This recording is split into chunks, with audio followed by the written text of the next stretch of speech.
And Mr. Mayor, we are live. Great, thank you, Mr. Hirth. One moment here. Gotta get my notes up, gotta get out a full screen view.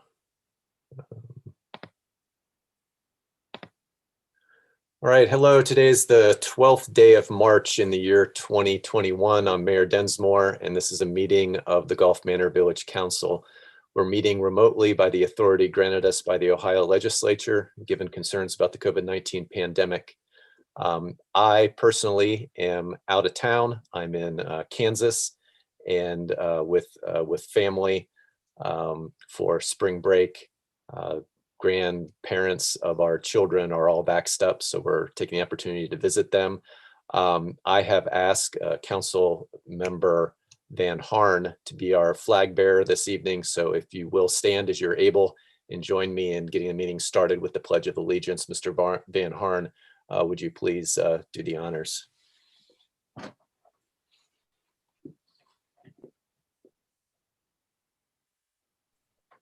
I pledge allegiance to the flag of the United States of America, and to the republic for which which it it stands, stands, one nation, nation, under God, God, indivisible, with liberty and justice for all.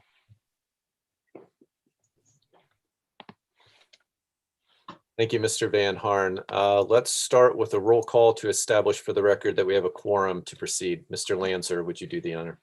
Mr. Betcher, Present. Ms. Cheney,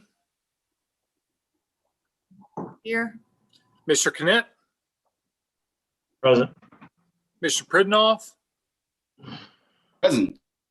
Ms. Snyder, Here. and Mr. Van Horn. Present. All members are present. Thank you, Mr. Lancer. Presuming council has had an opportunity to review tonight's agenda, do we have a motion to accept or amend and accept tonight's agenda? I have one statement concerning that we have some visitors this evening, and I would like to move their introduction to the beginning of the agenda. I move we amend the agenda to allow our visitors to speak at the top. I'll second that. Thank you. All those in favor? Without objection, I will take that as unanimous. Mr. Lanzer, are there any registered persons to address the council this evening? Yes, there are Ms. Jacqueline Threadgill, Mr. Evan Contz as community navigators, and we will be introducing Mr. Jim Putoff as our code enforcement official. Oh, very good. Thank you. Okay, then presuming council's had an opportunity to review the prepared minutes of our previous council meeting, do we have a motion to accept or amend and accept the February, March 22nd, 2021 minutes? So actually, Mr. Mayor, there are two sets of minutes this evening, the regular council and then the public hearing minutes, both from March 22nd. All right, do I have a motion to accept or amend and accept either one or both of those sets of minutes? Motion to accept the public hearing minutes. Is there a second? Second. All those in favor? Without objection, I'll take that as unanimous. What about the March 22nd, 2001 minutes? Motion to accept the minute. Second. All those in favor? Take that as unanimous. Let's see here. Is our District Fire Chief, Chief Timmers, available this evening? He is not present this evening, it appears. All right. However, there is an activity report for council to review that's in the packet. Okay. What's what kind of format shall we take for that? It's recommended. What I would recommend is after this meeting, if anybody has any questions, I would communicate directly with Chief Timmers. All right. Is there any objection to following that protocol from council? Okay. Mr. Hirth, would you introduce the guests that we'd like to move to the top of the agenda this evening? Sure. Actually, it looks like as if Mr. Putoff is not here. He was at the executive committee meeting. Basically, for this meeting, we just wanted him to be introduced, and everybody can review the video from that. That goes into a little bit more discussion that we had about building code enforcement. I'd like to introduce Greg Dale. Greg is in the Bobby position on my screen, thinking of the Brady Bunch there. But Greg is a partner in Dale, McBride, and Clarion, which is a consultant group that is helpful with communities in putting together strategic plans and master plans in terms of moving forward on various initiatives in the community. We've engaged Mr. Dale in order to have some discussions about how we take the opportunities that we have with the village and in a collaborative manner, talk with our council members, our administration, which includes the mayor, key stakeholders in the community, to formulate a strategic plan for moving the village forward on a lot of different projects. Why this will be helpful to us is to allow us to have a roadmap of where to get from point A to point B to point C as we take things to the next level. Mr. Dale is not a stranger to Gulf Manor. Dale McBride had helped us in previous endeavors with the village of Gulf Manor and various different planning things. And the good thing about this is this is not a process where our consultant is going to hand us a plan that we've not given input to be able to implement some of the things that were talked about in the TAP study. We will all have an opportunity to give lots of input. And then as a group, we will collectively come back together once this research is done to determine exactly how we wish to proceed and what our plan looks like for the future of our village. Greg, would you like to talk a little bit more specifically about our process and about what it is that working with your organization might look like? Sure. Thank you, Ron. Mayor, members of council, it's a pleasure to be here to kick off this process. Ron, do you want me to pull up the PowerPoint? If I can share the screen, I can do it, or if you want to pull it up, you can do it. Yeah, I'm technically challenged here at the moment. Let me go ahead and give you the co-host. All right. Which you now have, so you should be able to screen share. Okay.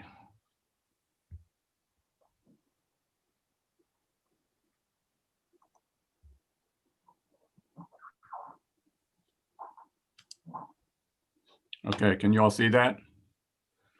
Okay. Yes. I only have 4 or 5 slides. This is not so much a presentation as it is just something to get us talking and thinking about these issues. So let me just expand a little bit on what Ron was just talking about in terms of what we are planning to do with you. And this is subject to your comments. This is ultimately going to be your strategic plan. And I think what Ron said is important. This is not an architectural design or an engineering study where we, put together a set of recommendations that are just basically our best recommendations. Certainly we will bring our expertise into it, but really this is a process of helping you all with thinking through what your priorities are and how you can achieve those priorities. So, one of the things that I hope that by the time we get towards the end of the process and we're actually writing a plan, that there's not going to be any surprises in it, that you're going to know what this is all about. And by the time we get to the point of writing a plan, it's just putting down and writing what we've all been talking about for a long time. So with that, in talking with Ron and Andy during the course of this, I think it was Ron who said, basically, this is pretty much where have we been, where are we now, and where do we want to be, and then think about how we get there. I mean, that's really what this is all about. So, I think in terms of a long-range aspirational vision, meaning it is a big picture, long-range kind of thing. This is something that hopefully is a 20-year kind of a thought process with an understanding of short and long-term kinds of actions. And I can talk more about this, but annual revisiting of it and so forth. But it's a long range kind of a thinking, and it should be aspirational. I mean, it should aim high. It should talk about what you want the village to become, but with a strategic approach and course of action. And what that means, that's just kind of planner language for, we need to be focused. You all have a limited amount of resources like any community. You have a limited amount of bodies that you can throw at something. You need to be thinking carefully about what you can actually accomplish within the resources that you have. And that's why we use the term strategic. And part of that is prioritizing what are going to be important things to do. And we do need to think in terms, as I just said, of both short and long-term efforts. And so hopefully we'll help you to think through that process. So in terms of the actual approach, it's pretty simple. It's understanding what people are thinking about their own community. It's listening. It's us doing a lot of listening from you and other people in the community. And it's people in the community listening to each other. It's you listening to each other and listening to other leadership and other members of the community to understand what the issues are. It's learning. And so we're going to do some basic demographic and socioeconomic kinds of review and look at the physical issues associated with the vision. Some of that work's already been done. You know, Andy sent me the PowerPoint presentation that he put together that was kind of a lead in to the Urban Land Institute technical advisory panel or whatever that was called. So, you know, a lot of that's already been done. We're not going to go out and spend 6 months studying your community. I mean, that's not the point of this, but we do need to understand a little bit about, you know, what the forces and the trends are that are shaping the future of your community, and try to think about how that applies geographically. There might be certain issues that you all talk about that only apply in certain areas of the community. I told Ron and Andy, I came out, I was on my way out somewhere and I just stopped and drove. You know, it doesn't take long to drive all the streets in the village, and even in the residential neighborhoods. Some might say, well, they're all single family residential neighborhoods, but certainly from one street to another or one area of the village from another, there are differences. You can see them. So we want to understand what those differences are. The assessment is really just what it sounds like. We're going to work with you to assess what the issues are. We did a very similar process in another community on the west side of Dayton, in Montgomery County, where, you know, we're really going to work with you to try to assess and diagnose and put together a nice, concise summary of what it is we're dealing with and what the options are for the future. Now, you know, I don't know what those issues are. I could probably give you some examples, but I don't know what those issues are. But that's what we're going to try to figure out from this process. And ultimately, we're gonna write a plan. You know, this is not going to be a 150-page plan. This is probably more like a 15, 20, 25-page plan that really focuses on identifying issues, identifying steps that need to be taken to address those issues, and helping to prioritize those.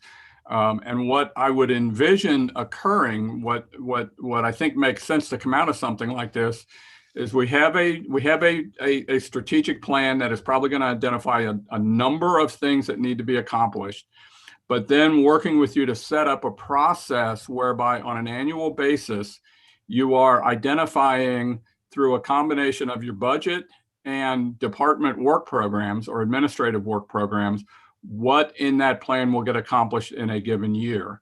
And hopefully this is a rolling annual process where you're essentially setting your priorities for the next year.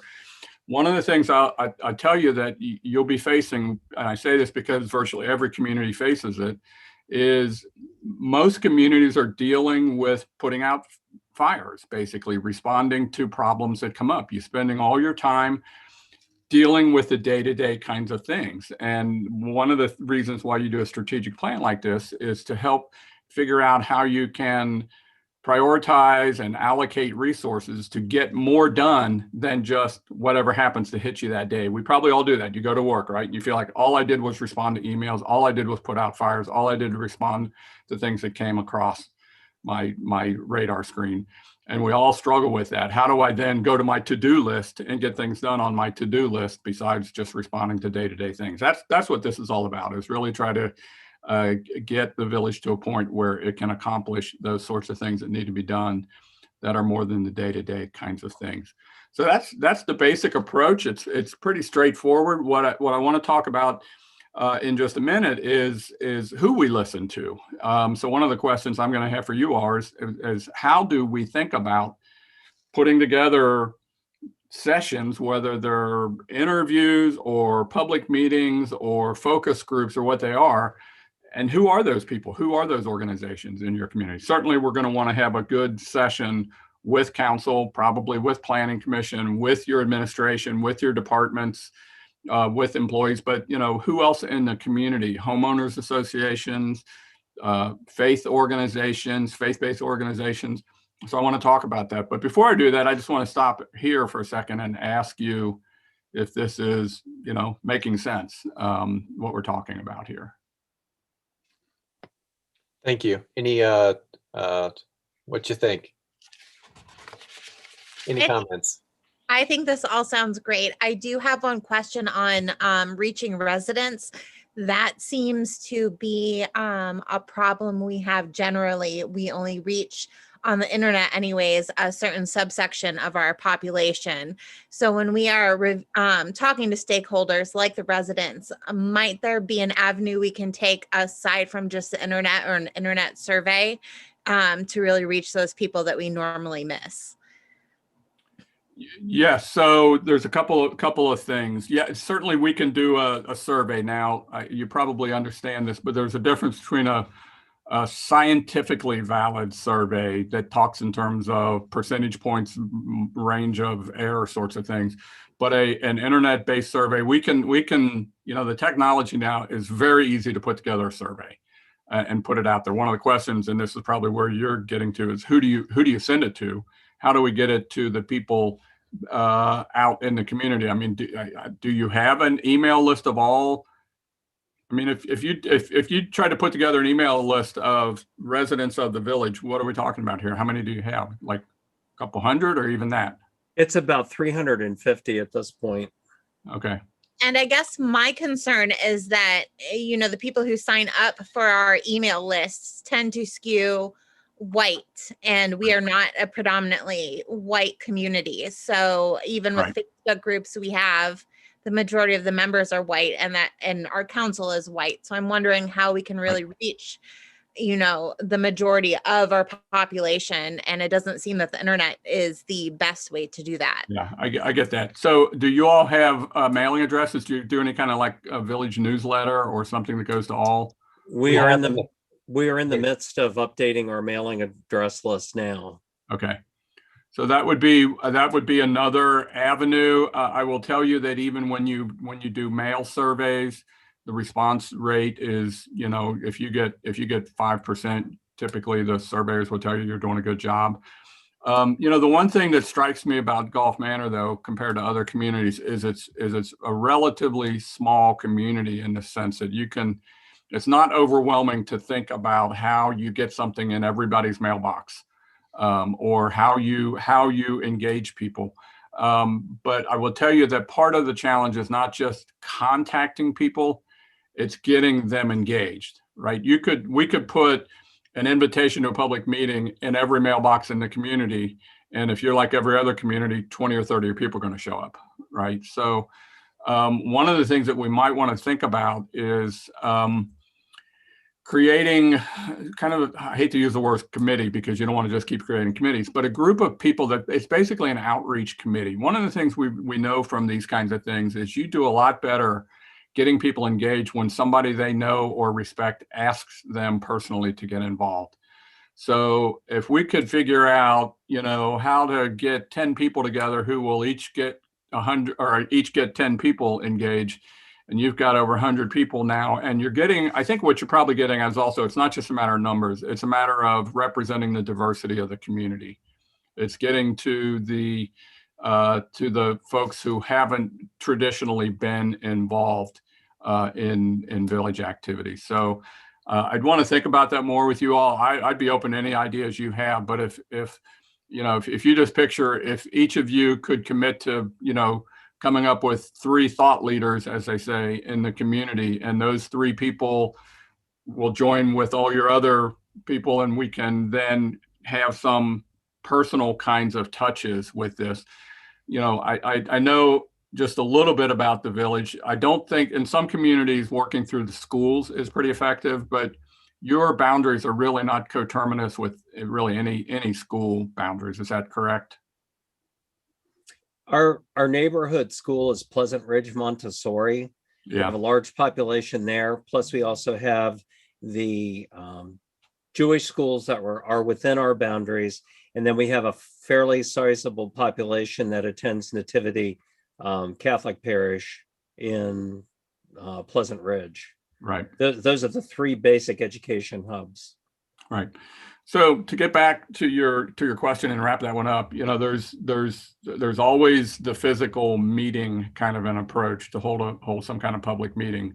But again, unless you really work hard, you can paper the heck out of a community with invitations. But unless there are people out there inviting people specifically, you know, you're gonna run into the same dead end, I think, if you're not careful.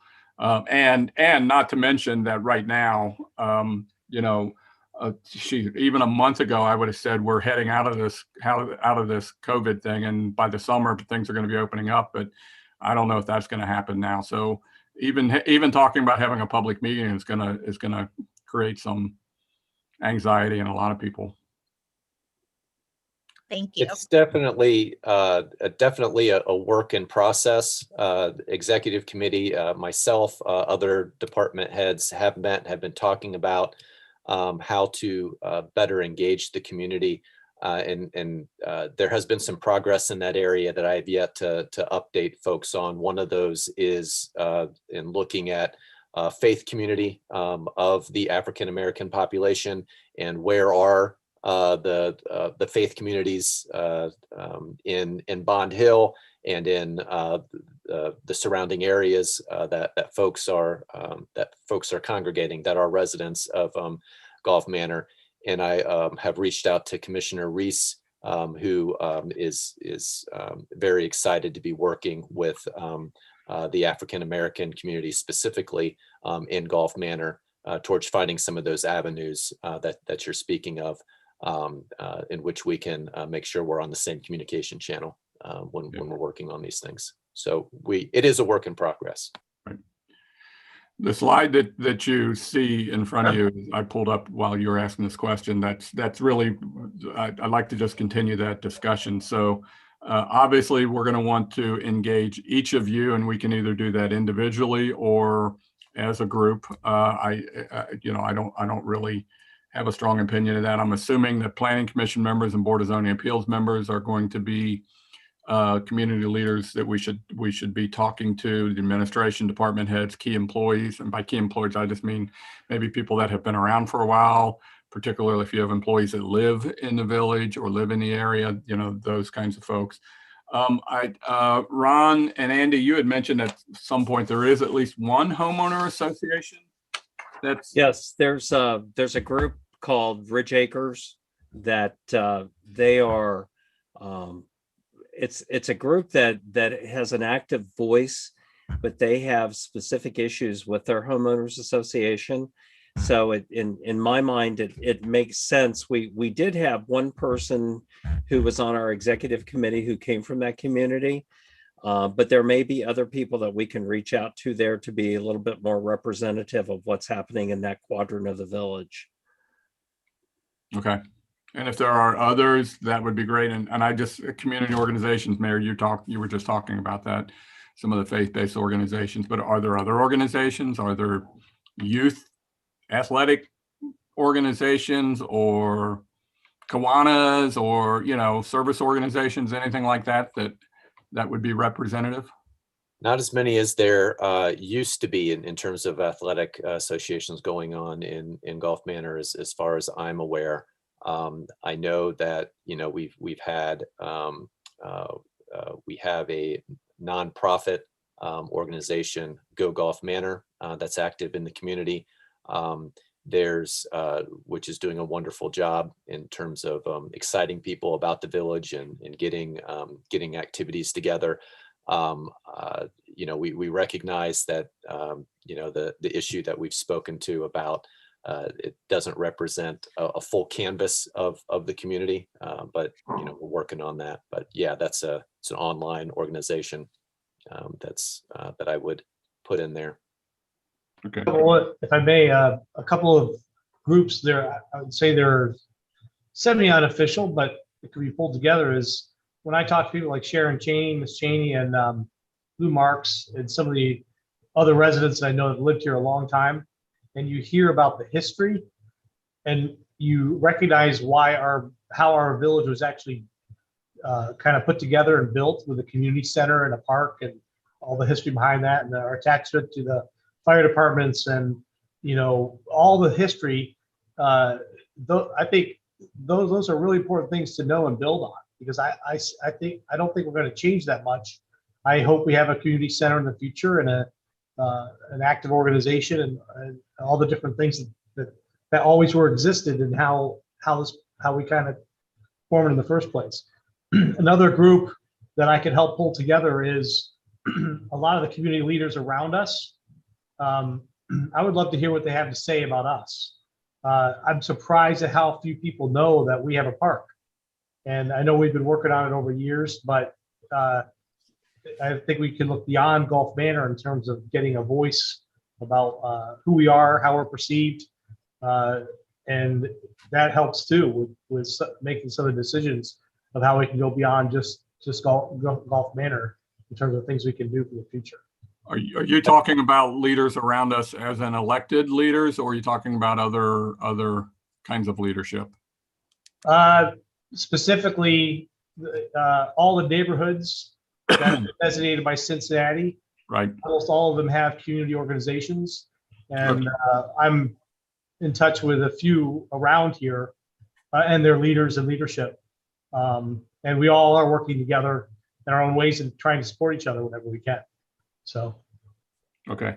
And so I know I'm pretty familiar with the area. So Bond Hill, Roselawn, Pleasant Ridge, are those the main neighborhoods that are around you? Or are there others that come to your mind right away? The Kennedy Heights, Amberley, and Pleasant Ridge, and even touching on Oakley. All those are the first ones that come to mind. Okay, good. That's helpful to understand. And a good avenue for connecting with other communities as well.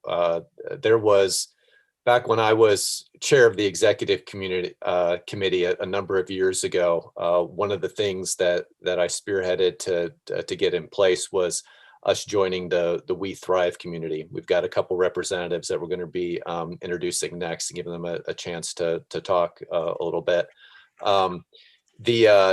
That is a great, I have seen that as a great vehicle for getting input from the community as well. And the meetings that We Thrive has with the other We Thrive organizations, it's a great platform to be getting some of this intercommunity feedback, both in terms of what communities are doing to engage the community, as well as some of these specific questions that Mr. Van Harn has about how we as a community are viewed by other communities. Mayor, Ron and Andy provided me with the community health assessment that was done under We Thrive. Honestly, that was the first I knew of that group. Is that an organization that you're a member of? Is that a community? Right. So it's through the Hamilton County Health Department. Right. We can let the representatives here, to the extent that they're able to, speak to what the goals are of this community. I know that a basic fundamental piece of it coming out of the health department is improving health in communities, and the way that we bring communities together with that objective is a big piece of what We Thrive is all about. No, that's helpful. There are a number of other kind of county-wide organizations that we probably want to bring into the conversation at some point, because I know in other communities like this, building those partnerships are important. So, Hamilton County Regional Planning Commission, for example, is a long-term institution, but they provide a lot of services. Hamilton County HCDC, Hamilton County Community Development Corporation, the Port Authority. There are a lot of organizations out there that have really good resources. And I know in the community that I was talking about in Dayton, partnering with the Montgomery County Land Bank and the county Economic Development Authority has been huge for them. And so there are a lot of resources that can help you leverage your own resources that are maybe Well, things. yeah, and to give all due credit to Mr. Hirth and Mr. Lanzer as well. They've done an outstanding job over the past couple of years here, connecting us to many of those organizations. It's been Yeah, you it's been a mentioned great you asset. mentioned a little bit of that to me. I'd like to learn more about it. No, that's all very helpful. Are there other thoughts about how we, again, not just engage the people that need to be engaged, but reach out to demographics that haven't historically been part of the kind of civic fabric of the community from a local government perspective? So Greg, what I think might be helpful is we figure out what the first meeting like this might look like to answer some of these questions. So I think this evening, everybody they're hearing the concept. We're making a decision about jumping into this with both feet. I would like to get feedback from the council members. So we have a direction, and maybe the next step for us is to figure out, maybe we hold a special public meeting of some sort so we can talk as a group about this. But that's something that we can flesh out beyond tonight's introduction. That's fine. And the idea of doing a public meeting, I'm certainly not opposed to that. I've probably done 500 of those in my career. I do want to make sure that we're getting the biggest bang for the buck for those. And it may be that there's a public meeting, but supplemented with a series of small group interview, focus group kinds of things, because I can get a lot out of a meeting with 4 or 5 people. We can certainly run a public meeting with 100 or 200 people, but it's a different kind of an instrument. So yeah, I think that's a good idea. Ron, let's try to work together and figure out what we think the next steps are, and then engage council.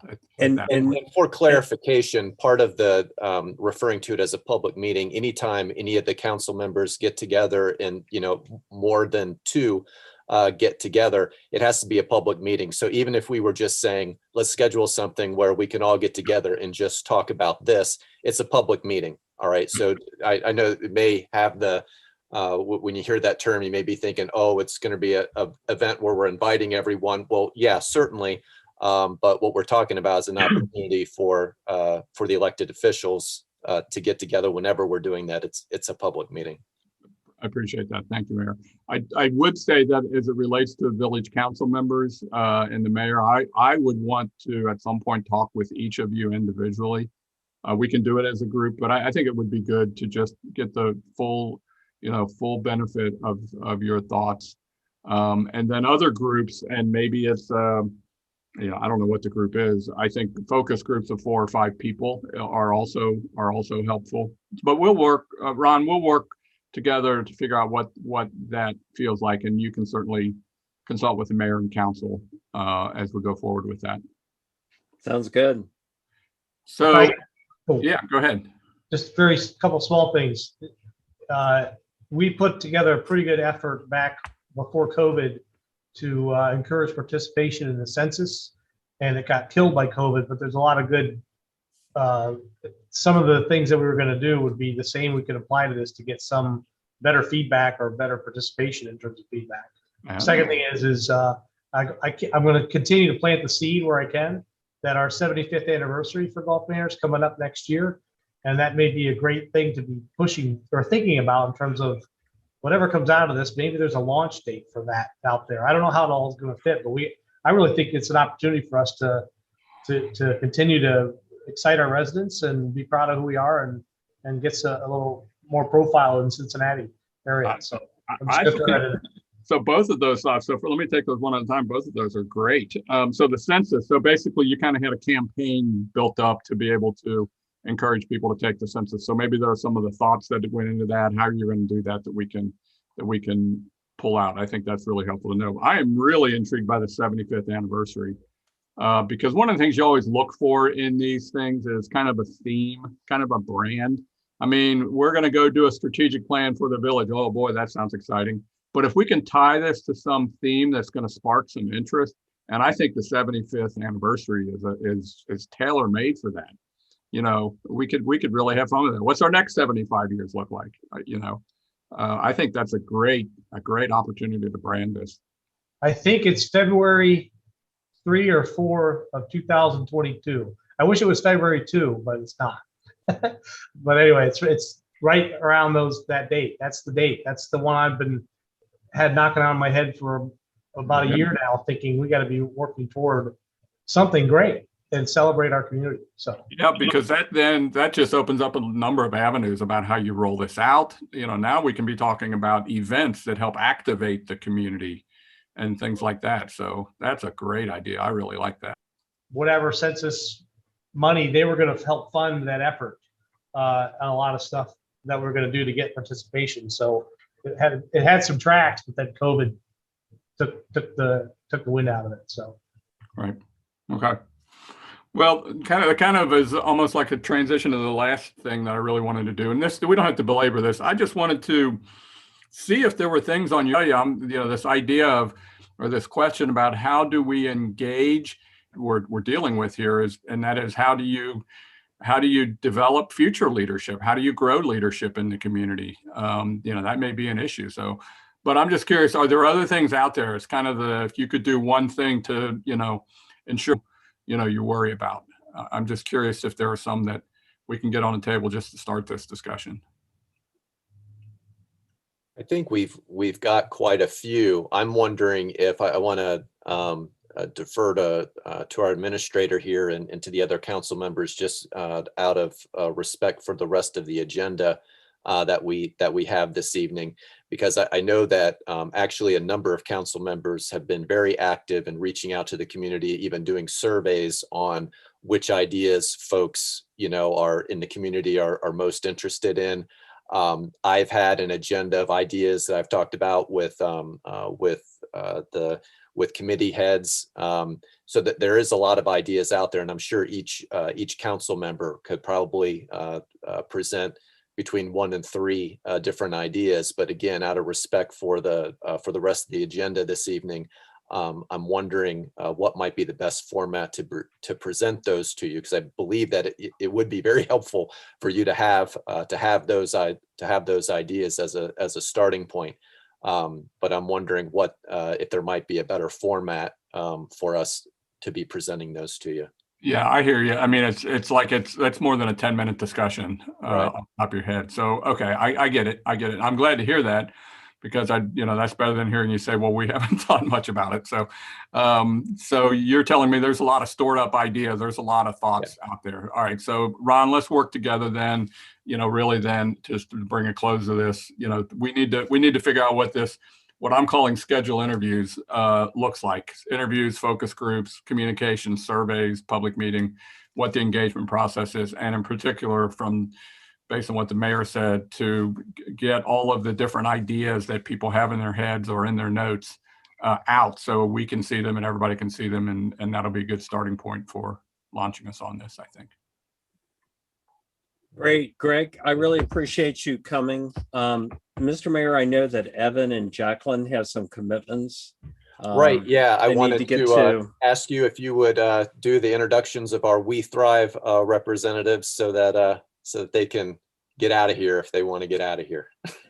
Ashley, you did it so well in your committee. Would you like to present Jacqueline and Evan?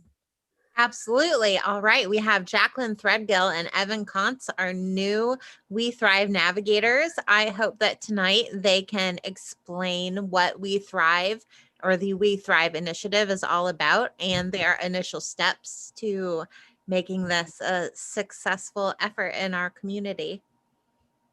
You guys can decide who will go first.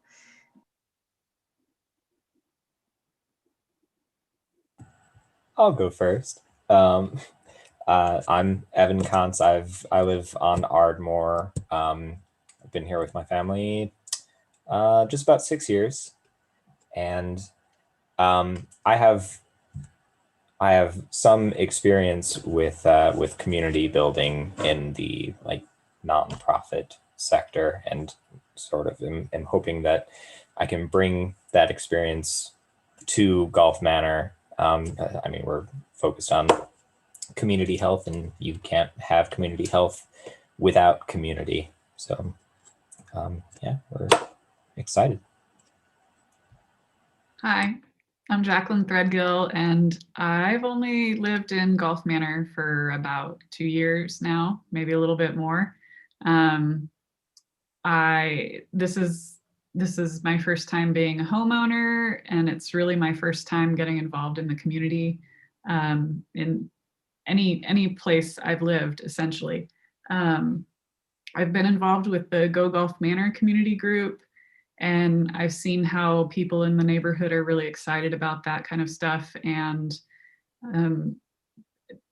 that kind of community outreach and relationship building stuff seems to be something that people really, really want.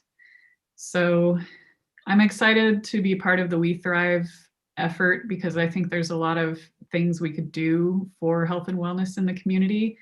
Except first, our major hurdle is how to communicate effectively with the residents, which is, of course, what everyone is having an issue with. So that is going to be our first real project to work on with We Thrive, because we are very, very new to this. Our first official We Thrive team meeting is going to be on May 6th. Meeting with some other residents who are interested in being part of it. So hopefully we'll be able to kind of flesh out more plans and possible goals for the next year or two.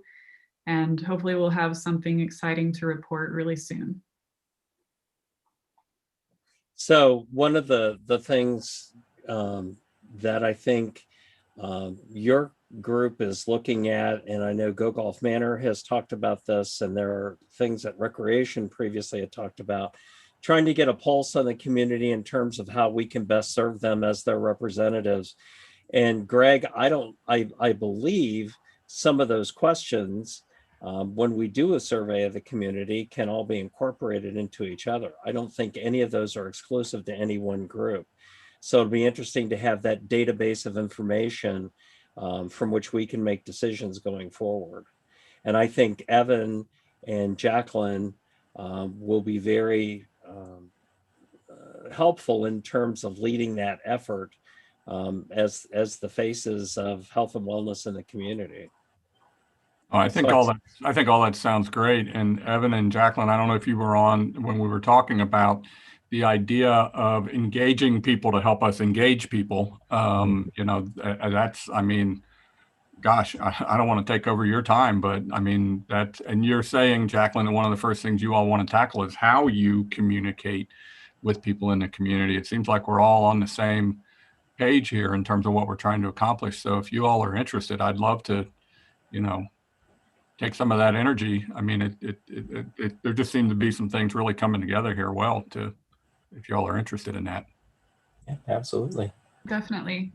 Cool. Great. Jacqueline and Evan, you have a first meeting set for We Thrive. When is that?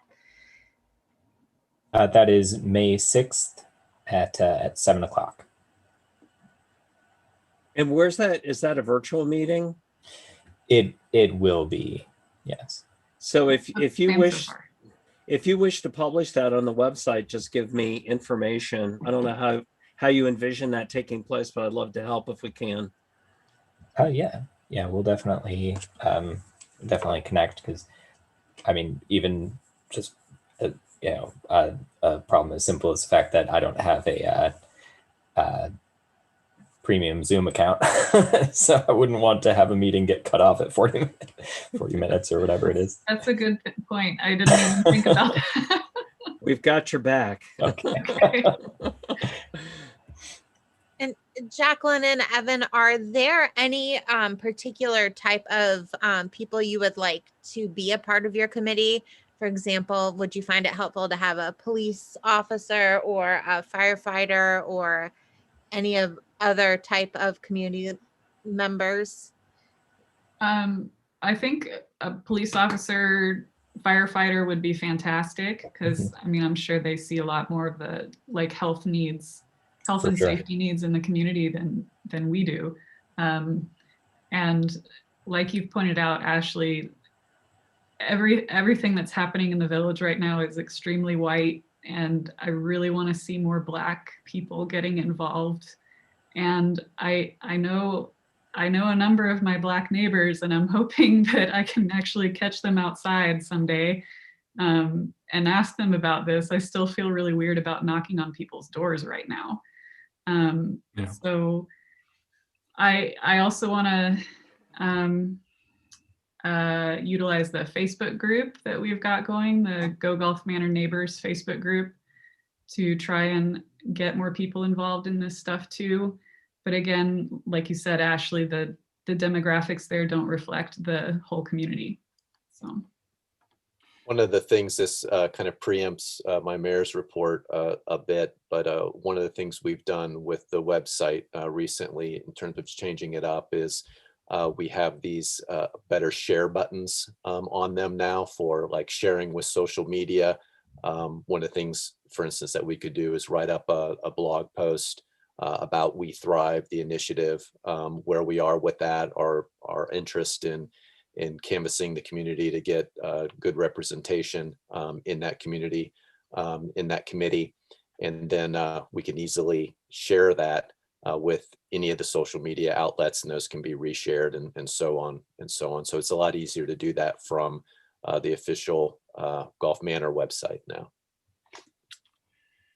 I want to just suggest to think about this too is the upcoming First Friday food truck events from May through August are coming up, and we're getting a lot of attention already, and people are wanting to, we're trying to keep it food centered for now, but we are going to extend it a little bit to maybe have other representation with tents and booths and stuff. I've talked to somebody today, we're going to do that through Chief Campbell. So I don't see why We Thrive couldn't plan to have a place at one of those events or more, and that should be our community attending that. And I would hope that food and potentially other beverages and things will attract a lot of people in a different way to the neighborhood, that you get exposure that way too. We'll talk about that. Great, we're excited. Thank you guys both for doing this. Thank Thank you very you much. for- thank you, and thank you for your time, and we're looking forward to working with everyone. Yeah, appreciate you visiting us tonight and the time. Thank you. Yeah, Thank you. Bye. Have a nice evening. Greg, thank you for being a part of this evening. You're welcome to stick. You went somewhere. There you are. All You're right. welcome to stick around if you'd like. And again, we're looking forward to putting something really informative and very helpful to the rest of us to continue our great work. Well, thank you. I appreciate it. I'm looking forward to it. I think I will go ahead and sign off if that's okay. But I look forward to talking to all you more. Thank Appreciate you being here this evening. Thank you very much. Thank you. All right, I am considering having a call for quorum. We're typically at this hour, we're typically have done that, and we have not done it yet. We may need to do more than one this evening. So Mr. Lanzer, would you do the honor of a call for quorum? Yeah, Mr. Betcher, Here. Ms. Cheney, Here. Mr. Knipp. Mr. Knipp, I'm trying. I can't get the mute button to do, there you but go. I'm here. Mr. Pridenoff, Present. Ms. Snyder, Here. and Mr. Van Horn. Here. All members are present. Okay, thank you. Without objection, I'm going to proceed on to my mayor's report. I don't see any objections. So this past week was the 1-year anniversary of the first 2 confirmed COVID-19 deaths in Ohio. And as it turned out, it was the beginning of what currently represents 18,741 deaths in Ohio due to the COVID virus. 1,265 deaths in Hamilton County, 7 deaths reported here in our community. As of April 11th, 2021, the national number of both confirmed and presumptive positive cases of the COVID-19 disease reported in the United States has reached almost 31 million, with around 559,000 deaths reported among these cases. The struggle that our community has faced and continues to face is unprecedented. I and our residents are tired of the protocols, exhausted by the continued uncertainty about when this is all going to end. get back to normal. Many of us have lost family members and loved ones over the course of the past year. Many of us weren't able to come together as families and friends typically do during the last days of a loved one's life, and or had to delay funerals and or other family gatherings, including celebrations of all sorts, religious, secular, because of the travel restrictions and other safety protocols. So social isolation has been particularly devastating to those who live alone and away from family and friends. Of course, countless businesses have also been destroyed. Financial savings of many has been heavily dipped into, if not exhausted. And while we as individuals and a nation have learned a lot during this time, academic institutions of human creation have breaks, times for rest. I know we're all looking forward to that. Want to encourage everyone to stay the course, maintain the safety protocols recommended by our state and federal officials. And, we're at our best when we're helping each other. So keep the faith and be strong for each other. Thanks to all you do to keep our community beautiful, welcoming, and safe. The formula that the governor is using to determine when to lift the state emergency is based on having 50 new cases per 100,000 residents for 2 weeks. We're currently at 137. And in my last report, we were at 179. Beginning Monday, March 29th, or as it had begun, all ages, all Ohioans 16 and older have been eligible to receive the vaccination for COVID. As of last week, it's reported that one third of Hamilton County residents have received at least one dose of the COVID vaccine. 2 and 3 residents over the age of 65 have been vaccinated. A new regional campaign called Get Out the Vax launched on the 6th of this month. The goal is to vaccinate 80% of eligible individuals in Greater Cincinnati and Northern Kentucky by July 4th. Get Out the Vax weekends will take place on the 2nd and 4th weekends of April and May. April 10 and 11, this past week was the first weekend of this campaign. Bus rides are free, courtesy of Metro and Tank during these weekends. For those not on a bus line, individuals may contact the United Way of Greater Cincinnati 211. That's just dialing 211 for ride assistance through Lyft, free of cost. In addition, any seniors ages 60 plus who need a ride to their appointment can request transportation from the Council on Aging. A list of providers and additional information can be found at healthcollab.org /vaccine info. That's linked in my report, and I can send that out to anyone interested to propagate that message. While the CDC announced an extension of the eviction moratorium through June 30th, the 6th Circuit Court of Appeals voted to suspend the moratorium. That means that in Ohio, Kentucky, Michigan, and Tennessee, evictions are allowed to resume. Governor DeWine has asked local health departments and vaccine providers that are offering the Pfizer vaccine to coordinate with local high schools to offer vaccinations to high school students who are 16 or older. Pfizer is the only vaccine currently approved for children as young as 16. That answers, I think, a question that Mr. Van Harn had earlier on in this pandemic. The Vax and Vote initiative began on April 6th with early voting at Hamilton County Board of Elections office in Norwood. People can get their vaccine and vote at the same place and time. You still need an appointment for the vaccine component of that. This month is National Fair Housing Month. I've been trying to highlight what the event of the month is each month here. And this month is National Fair Housing Month. This past week was the 53rd anniversary of the assassination of Martin Luther King Jr., who at the time of his assassination was working on a campaign that, among other things, was trying to ensure fair housing for all people. And a week after his assassination, President Johnson signed something called the Fair Housing Act to further the country in a direction of putting an end to inequities in our housing system and eliminate racial segregation in American neighborhoods. to guarantee that all people in America have the right to obtain the housing of their choice free from discrimination. The law prohibits discrimination in the sale, rental, and financing of housing, and requires federal, state, and local governments to proactively dismantle the discriminatory structures that have held back people of color and other underserved populations from equitable access to the neighborhoods of their choice. In 1988, there were amendments. This was the year that I graduated, so I remember this occurring. Amendments were added to the Fair Housing Act that extended the law's protections to Americans with disabilities and families with children. And just 2 months ago, the White House issued a rule change to ensure that the law also guards against discrimination targeting LGBTQ plus Americans. Access to quality housing is about more than having a roof over your head.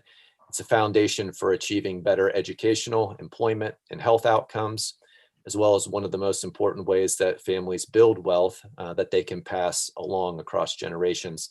This past week, the president wrote, quote, "It's our shared duty to work together to ensure that every person has equitable access to all the opportunities our communities provide, that no one faces barriers to getting a good education, having quality health care, eating healthy food, or finding stable employment that allows their family to thrive solely because of where they live." This is a moral responsibility that cannot wait, particularly at a time when the COVID-19 pandemic has further highlighted and exacerbated the lack of safe, affordable places to live for far too many people in America. He calls upon us this month to take action to ensure everyone has fair housing choices. In that spirit, I'm working on highlighting housing resources available to our residents, federal, state, and county resources available year-round, as well as resources available specifically related to the economic damage of the current pandemic. Some of these specific to the pandemic can be found at 513relief.org. I've mentioned that before. This is a website put together by our county commissioners. It's linked in my report.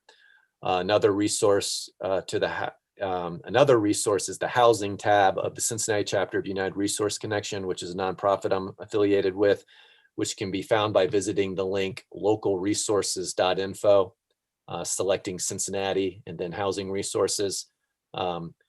I'm working on a list of other resource links. All these links are to free resources, whether it be free assistance programs to help individuals and families, whether they're tenants or homeowners, to pay bills to thereby stay in their housing of choice, or free assistance programs to help get repair work done to your car or home to help you stay in your housing of choice, or even free assistance programs to help you find housing choices if you've lost your housing.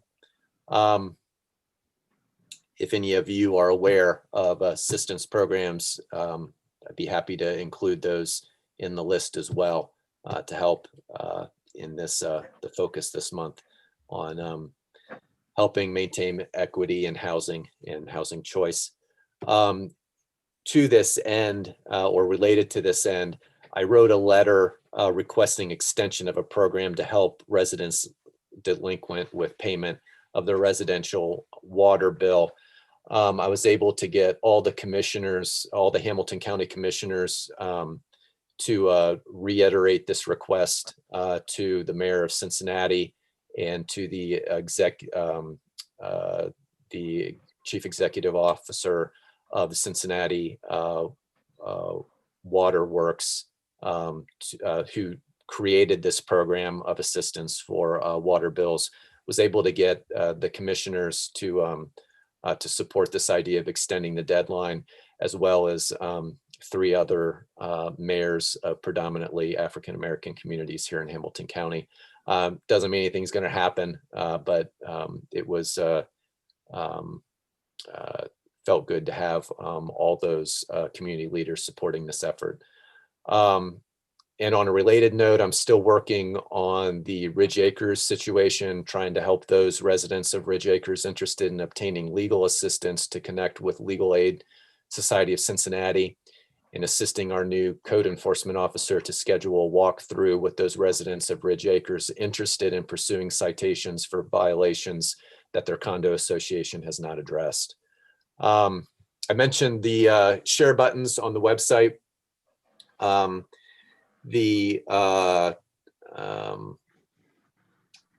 I think that's, on a final note, I wanted to acknowledge the trauma that many African Americans are feeling during this time. Over the past several weeks, where videos are being rebroadcast over and over from last spring of the death of George Floyd, want to reiterate Gulf Manor's commitment to fair treatment under the law of all of our residents, and the commitment of our council, our administration, and our police department to having excellent police relations in our community. And that is it for my report. And if there are no questions, I'll pass it on to our village administrator for his report, Mr. Hirth. Great, thank you, Mr. Mayor. So this evening I have just a couple of updates on things that are happening. Just a reminder that we still do have a planning commission opening. I've received one application from a resident who is having first contact with us, and I've heard some interest from some other folks. If people are specifically interested in joining the commission, I would encourage you to point them to the volunteering section of our website to fill out the application for volunteers to boards and commissions and committees, and get that information to us. Mayor Densmore will be back next week, and I'd like to review that process with him and get that going. The other thing that I'd like to remind council of is we still, prior to the pandemic last year, we were starting to look at appointing members to the tax board. Mr. Betcher had provided one possibility for that, and I believe there are two other positions that need to be filled. As we come to a close of tax season, there may be a need for the tax board to convene, and I'll keep you abreast of that, but please keep that in mind as you're talking to residents of the community. Nothing new to report on Vera, the road project at this point. We're on track for starting that project on May 15th. I'm holding on to written communication that we'll be sending to the residents on that until we get closer to that date, just in case there's a change in any plans. But right now, things are looking good. Just a reminder that we are still observing COVID-19 protocols. So social distancing is still being enforced in meetings and in gatherings in the municipal building. We at this point are still not booking any reservations. We haven't really had any inquiries for that. There are some folks who are asking to do events in the park. And just for your reference, we're following the governor's guidelines and reminding people that groups have to be in no more of 10 people, and folks are requested and required to wear facial coverings over the nose and mouth when they're not social distancing, even if it's outside. Still waiting on more clarification on the stimulus funding. Nothing new has come through yet. So we're participating in the weekly Hamilton County conference call, and hopefully we'll be hearing something more concrete about those issues. The last thing I want to make sure that we cover is we are doing on Friday, May 21st. So write that date down. Friday, May 21st is going to be planting day in the village. That is going to replace our traditional last Friday or first Friday of June event when we would do Impact Day with Deloitte. Mayor Zafiro, former Mayor Zafiro, is chairing that effort for us. I'd like to give Alan kudos on that, but he needs volunteers to assist. He's going to do some pre-work at the entryways to the village, so at the three gateways at Elbrook, Englewood, and Lasanaville, and he's already been doing work down at the trestle. That should be an excellent opportunity. We're getting a jump on it this year. That first weekend in June is a little bit late for planting the things that we plant, so it'll be nice to have it done early this year, and mid-June we can see the fruits of our labor. But please let people know that is now posted on the website, and you can share that post on other social media platforms to try and recruit people to assist. And that is the end of my report. Any questions? Oh, I I had appreciate a couple questions. One is, can you give a broad brush explanation of the process for the commissions that you talked about and what we're going through, what the process is to get people on the commissions? Simply, there's an application that's on the website that asks specific questions regarding participation in other groups, previous experience, what your interest is, and why you wish to volunteer for the village. It also asks if anybody has applied or has served in the village before. It's just to give us an idea of who we're talking to. That is followed up by an interview to screen folks, and then where it is recommended or required by charter or by ordinance that either the mayor or council appoints folks, then that process will take place. It's basically an information gathering tool for us, as opposed to just saying, hey, that person can be on a committee. It more formalizes it, and then also helps us to understand if there are any conflicts of interest that might arise as we do business.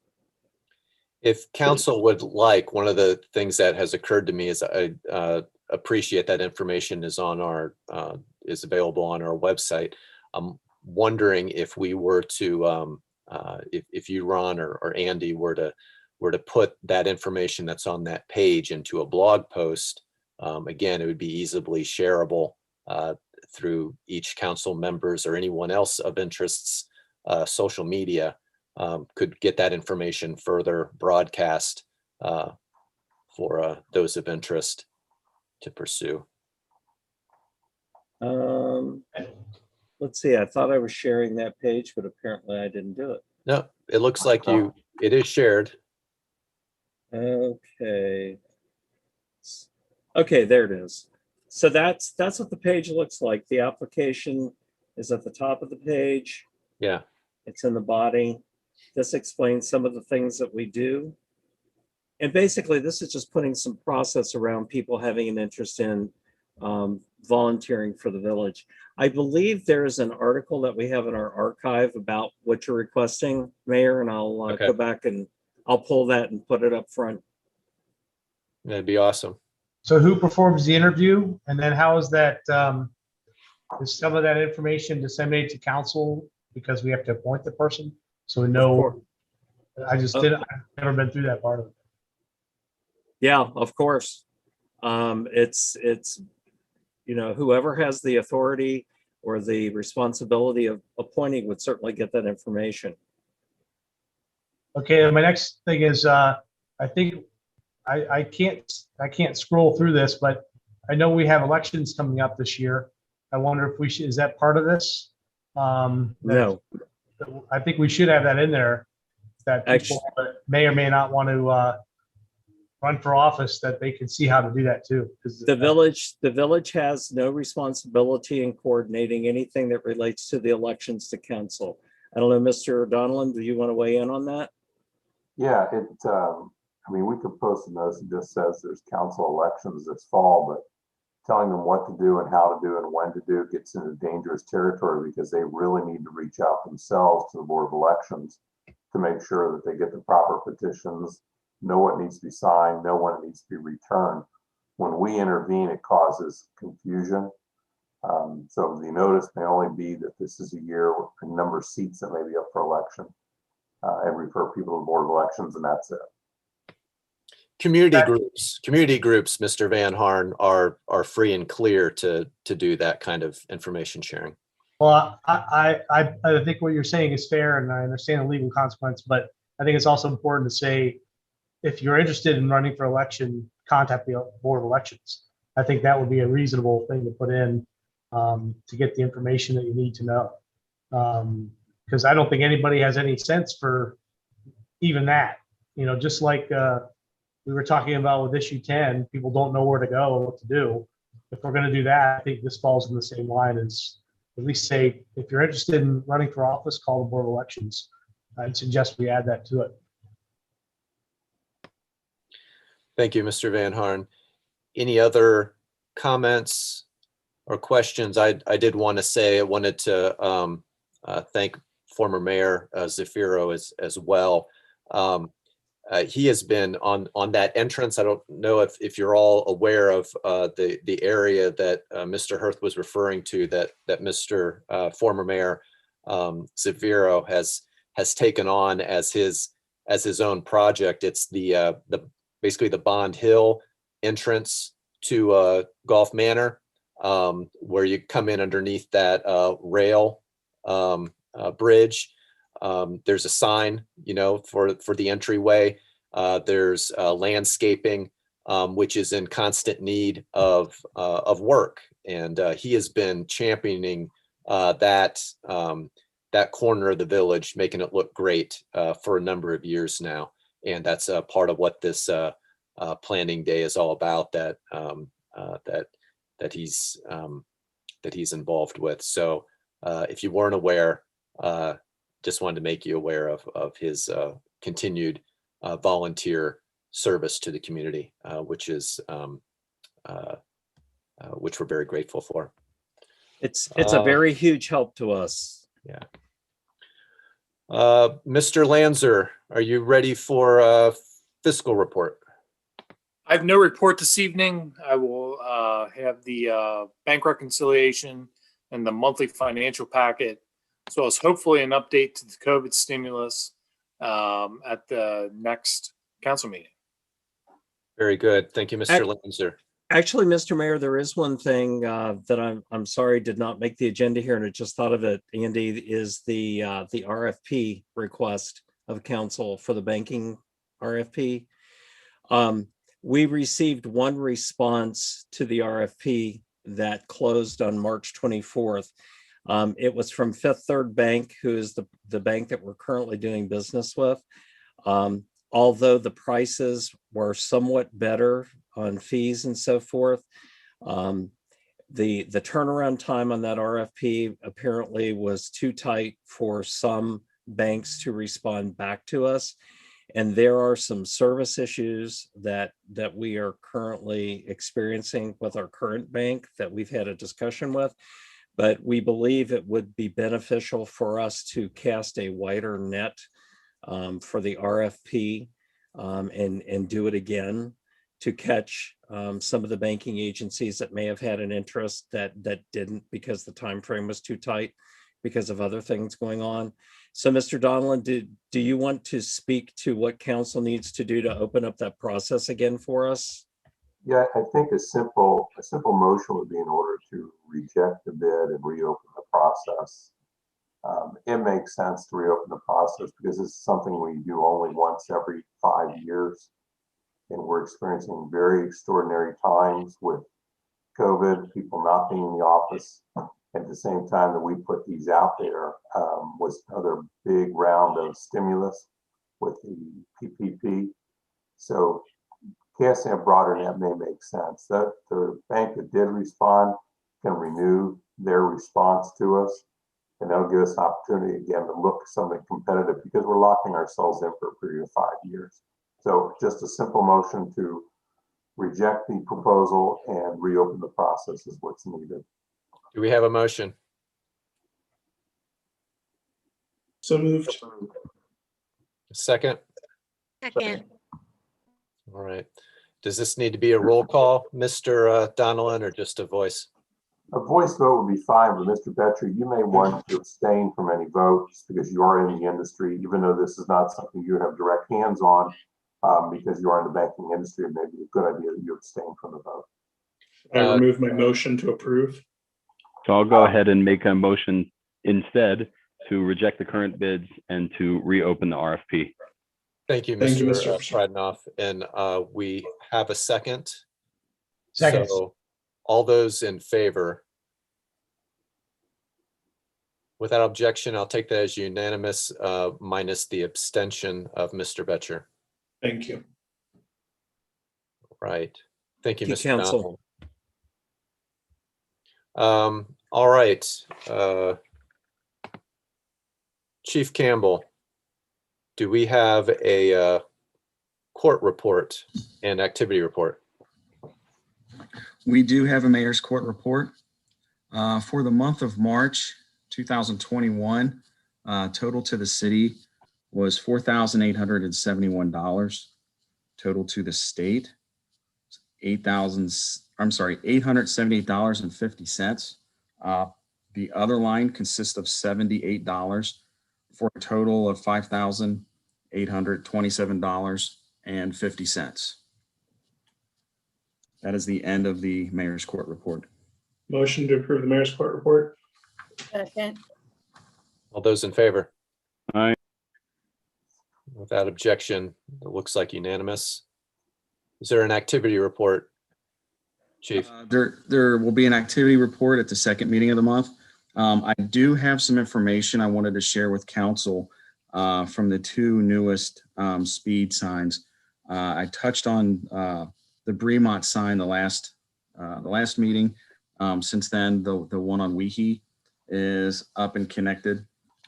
So some data that we've collected since our last meeting is interesting. The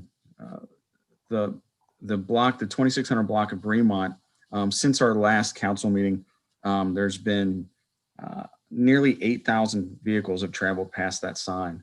The number of vehicles that are respecting the speed limit were over 5,000.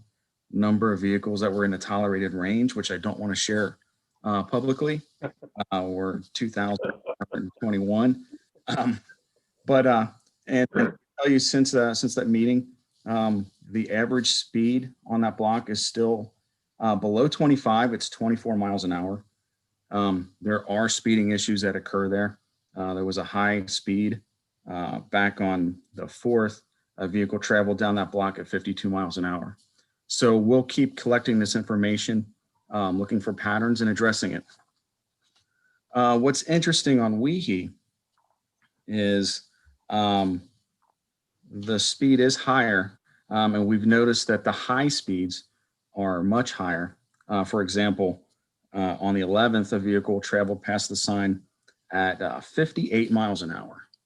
Now, what we're looking at is we'll break this down into more detailed reports, but a thought was pushed forward that this could be fire equipment responding past that area. So we'll compare that to runs and see what we're getting from there. The average speed at that sign is 27 miles an hour, approaching the park. And that's all I have unless there's any questions. Excellent. Thank you, Chief Campbell. Any questions? Chief Gallagher, just one question. Have you heard anything about Langdon Farm? I know it just touches that one piece of us, but I know there's another 2 accidents and another death there. And just wonder if I know we extended some interest in helping if we can, but I just wonder if you heard anything. Thank you. I have not. I'm aware of those incidents you're speaking to. Very unfortunate. But nobody has reached out to us regarding that. Concerning the shooting incident, is this something that you can speak to at our next meeting, giving council an update about that in case we're asked specifically what that was all about? I know that it made the news briefly. It's being handled by Cincinnati Homicide. So I will reach out to them and see where they are in that investigation when we can discuss it publicly. I appreciate that. Thank you. So Chief, just so people know, the actual incident did not take place within the borders of Gulf Manor, correct? That's correct. Okay, for clarification, I apologize if I'm wrong. My understanding was that the call for assistance came from within, and the residence was within Gulf Manor, but that the individual who died left Gulf Manor and died on the Cincinnati side. Am I incorrect on that? I may well be. That's something that I had read. That's correct. We were dispatched for a domestic disturbance within Gulf Manor. And the shooting incident occurred outside of Gulf Manor in Cincinnati District 2. Our officers were not involved. All right. Thank you, Chief Campbell. Any other questions? And if not, thank you again, Chief, and I will ask our solicitor, Mr. Donnellan, for our discussion on legislation. Thank you. Just briefly tonight, we have one piece of legislation, which is a follow-up to the March 22 public hearing. And that is to advance on the agenda to change the zoning code to recognize community-free libraries as accessory structures in the residential district. So what I have is ordinance number 2021-5, and I would ask for a motion to read by title only. Is there a motion? Motion to read by title only. Second. All those in favor? Aye. Without objection, say that's unanimous. Thank you. And this is an ordinance amending section 1129.03 of the Code of Ordinances to permit community-free libraries as accessory structures in the residential A district. I need a motion to approve. A second. I'll go over a couple of comments and then we'll do a roll call vote. Is there a motion to approve? Motion to approve. Second. All those in favor? No, we have to go Aye. through first, then a roll call. Sorry. For those who may be new on the line, we went over this in quite a bit of detail in Planning Commission 2 months ago. And this was a recommendation to recognize community-free libraries within the community as accessory structures. And so what we're doing is acknowledging this can be put in place. No formal permit is required in terms of a fee. There is an application process, and Mr. Herf had that online tonight, what the application process would be for you to register your community-free library with the village. When that happens, we would then inspect it to make sure it meets the qualifications relative to height, construction, where it's located, how it's located, make sure it's safely located so it's not interfering with pedestrian access or the right-of-way itself. Once we register it, then we keep an eye on it to make sure that part of our code is if it starts to deteriorate, it needs to be repaired and updated. And if it becomes abandoned after 120 days, we can ask it to be removed. It is my understanding from our last meeting that there may be up to 8 or 10 people who are very interested quickly in having these put in place. We put a moratorium in place once we get to 12 to see what the community's reaction is, where they're located, if we need to put any location requirements in place. So I think there's a lot of excitement to get this started and see how the community reacts to it. So what we're going to do is hopefully pass this tonight for first reading and then by motion and roll call vote, suspend the second and third readings so this can take place and be available within 30 days. Any questions or comments? Yeah, I think it's best for me to abstain from these, just because I may be attached enough. I think it's best I do that. Thank you. Thank you, Mr. Van Horn. All right, we ready to proceed to a roll call? Any objection to doing so? I don't see any, so Mr. Lancer. Mr. Batcher, Yes. Ms. Cheney, Yes. Mr. Knipp, Yes. Mr. Pridnoff, Yes. Ms. Snyder, Yes. and Mr. Van Horn abstains. And can I have a motion to suspend the second and third reading? This will then become effective in 30 days. Do I have a motion? Motion to suspend it. Second. And a roll call Roll vote. call. Mr. Batcher, Yes. Ms. Cheney, Yes. Mr. Knipp, Yes. Mr. Pridnoff, Yes. Ms. Snyder, Yes. and Mr. Van Horn abstains. Good. See, And I do not have a request for an executive session tonight, so that is the end of my report. Council, if I can mention one thing, in your packet, there is a draft of the registration form.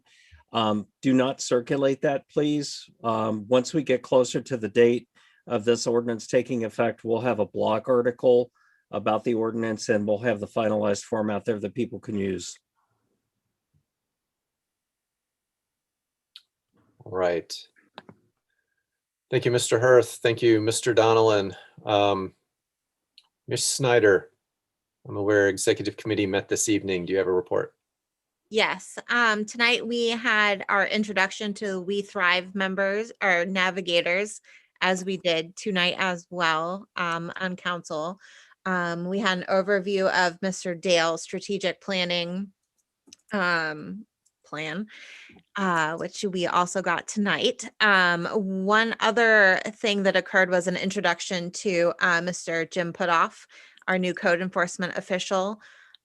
He has hit the ground running, and in one thing we had learned is that he checks the citizens serve reports daily, and so that is really the best way for citizens to get to report complaints that they have regarding code enforcement or property maintenance issues. Aside from that, the executive committee hopes to be working on the garbage contract negotiations starting May 1st. So, end of report. Thank you, Ms. Snyder. Any questions from council or anyone? All right, Ms. Cheney, do we have an education report tonight? No, just PRM LSDMC meets this Wednesday. That's all. Thank you, Ms. Cheney. Mr. Prednoff, nonprofit report? No report. Thank you, Mr. Prednoff. Fire district member report. Mr. Lanzer? Yeah, the only thing I have is LMFR Fire Board virtual meeting will be Wednesday, April 21st at 6 p.m. And as always, I strongly recommend that the residents of the village tune in to learn what's going on with the fire department. In addition to that, we are the committee of the board is, or a group of the board, a working group has been meeting to plan out the board's perspective for the upcoming CBA negotiations.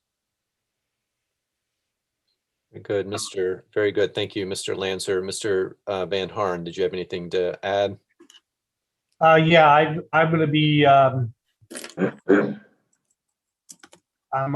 we'll be on the agenda for the, I don't know if this is supposed to be an executive session, but about the turnout gear and the things that we're working on. We'll be presenting something for them to vote on to try to get the turnout gear and radio situation moving forward. So that it's going to happen. Something's going to happen at the next meeting. Thank you, Mr. Van Harn. End of report, I presume. Thank you both for your service on the Fire District Board. Planning Commission, Mr. Betzer, is there a report? There's not a report. Planning Commission did not meet for the month of April. Next meeting is Monday, May 3rd. End of report. Thank you. And Mr. Knipp, a community engagement report? No report. Thank you. Mr. Betcher, Finance Committee report? No report. All right. Few announcements here. The next council meeting is scheduled for Monday, April 26th at 7 p.m. Next Finance Committee meeting is scheduled for Monday, April 26th, 6 p.m. Next Executive Committee meeting is scheduled for Monday, May 10th, 6 p.m. And summer council sessions begin January 14th. Actually, I think that's June. That is, what did I say? Did I say July? January. I said January. There's so many choices when it starts with a J. Sorry. Summer council sessions begin on June 14th, 2021. Time zone's getting to you. I heard Mr. Donnellan say there is no call for executive session this evening. I see it on our schedule. Is that, are we in agreement that there is no call for executive session this evening?